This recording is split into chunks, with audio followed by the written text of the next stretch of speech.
ఇవాల్టి నుంచి ఈ నెల 29 వరకు తిరుపతిలో భారతీయ విజ్ఞాన్ సమ్మేళనం ఘనంగా నిర్వహించనున్నారు. తిరుపతిలోని జాతీయ సంస్కృత విశ్వవిద్యాలయం గ్రౌండ్స్ లో జరుగుతున్న భారతీయ విజ్ఞాన్ సమ్మేళనానికి CM Chandrababu, RSS chief Mohan Bhagwat విచ్చేస్తున్నారు. విజ్ఞాన భారతి ఆధ్వర్యంలో నిర్వహించనున్న సమ్మేళనానికి దేశవ్యాప్తంగా ఉన్న శాస్త్రవేత్తలు, విద్యావేత్తలు, పాలసీ మేకర్లు హాజరు కానున్నారు. విజ్ఞాన ప్రదర్శన, వివిధ స్టాళ్లు, వర్క్షాప్లు, సమావేశాలు నిర్వహించడంతో పాటు విద్యార్థులకు ప్రత్యేక విజిట్ కార్యక్రమాలు కూడా ఏర్పాటు చేశారు. ప్రముఖుల పర్యటనలో ఎలాంటి అవాంఛనీయ ఘటనలు జరగకుండా భద్రత పరంగా అన్ని చర్యలు తీసుకున్నారు. సీఎం పర్యటనపై మరింత సమాచారం మా కరెస్పాండెంట్ పన్నీర్ సెల్వం అందిస్తారు. గుడ్ మార్నింగ్ సెల్వం, చెప్పండి, భారతీయ విజ్ఞాన సమ్మేళనం గురించి మీ దగ్గర ఉన్న ఇన్ఫర్మేషన్ ఏంటి?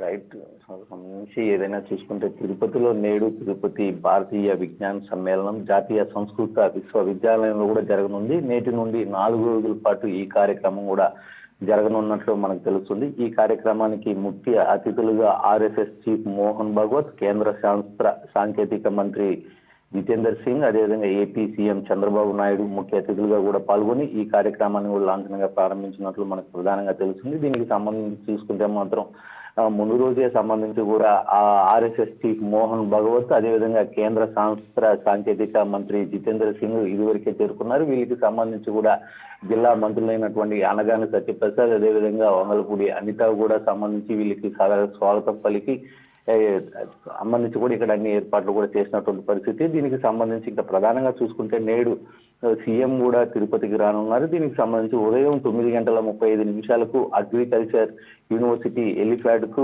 సీఎం చేరుకుంటారు. 9:50 బయలుదేరి అక్కడి నుండి 10:05 జాతీయ సంస్కృత విశ్వవిద్యాలయానికి చేరుకుంటారు. అటు తర్వాత 1:10 తిరుపతి జిల్లా పోలీస్ ఆఫీసును కూడా ప్రారంభించారు. 1:35 ఏదైతే టీటీడీ మాజీ బోర్డు సభ్యులు స్వర్గీయ ఎన్టీఆర్ వీరాభిమాని అయిన ఎన్టీఆర్ రాజు కుటుంబాన్ని కూడా ఆయన పరామర్శించి అనంతరం 2:05 అగ్రికల్చర్ యూనివర్సిటీ వద్ద ఉన్న ఎలిఫాడ్ వద్దకు చేరుకొని 2:15 కూడా ఆయన తిరిగి ప్రయాణం అవుతున్నట్టు కూడా తెలుస్తుంది. ఈ నేపథ్యంలో చూసుకుంటే ఇప్పటికే దీనికి సంబంధించి జిల్లా కలెక్టర్ వెంకటేశ్వర్ గాని, అదేవిధంగా తిరుపతి జిల్లా ఎస్పీ సుబ్బరాయుడు గాని ప్రత్యేక చొరవ తీసుకొని ఎక్కడ కూడా ఎలాంటి అంటే వీళ్ళకి పర్యటిస్తారో ఆ ప్రాంతాలంతా కూడా ఎలాంటి ఇబ్బందులు తలెత్తకుండా గట్టి బందోబస్తును కూడా ఏర్పాటు చేసినటువంటి పరిస్థితి కూడా మనకి ప్రధానంగా తెలుస్తుంది.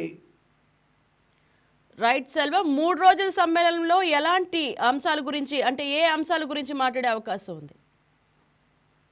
దీనికి ప్రధానంగా చూసుకుంటే మాత్రం మొదటి రోజు మాత్రం వీళ్ళకి సంబంధించి ఏదైతే కేంద్ర మంత్రి, అదేవిధంగా ఆర్ఎస్ఎస్ చీఫ్ మోహన్ భగవత్, అదేవిధంగా చూసుకుంటే మాత్రం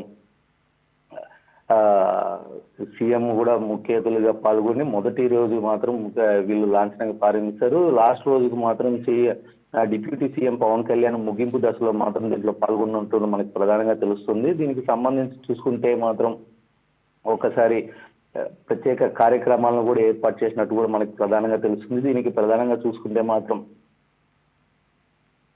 ఈ సమ్మేళనంలో కూడా అంటే దీనికి సంబంధించి ప్రధానంగా వచ్చి దీనికి రేపు అంటే ఈ విజ్ఞాన సమ్మేళనంతో పాటు చాలా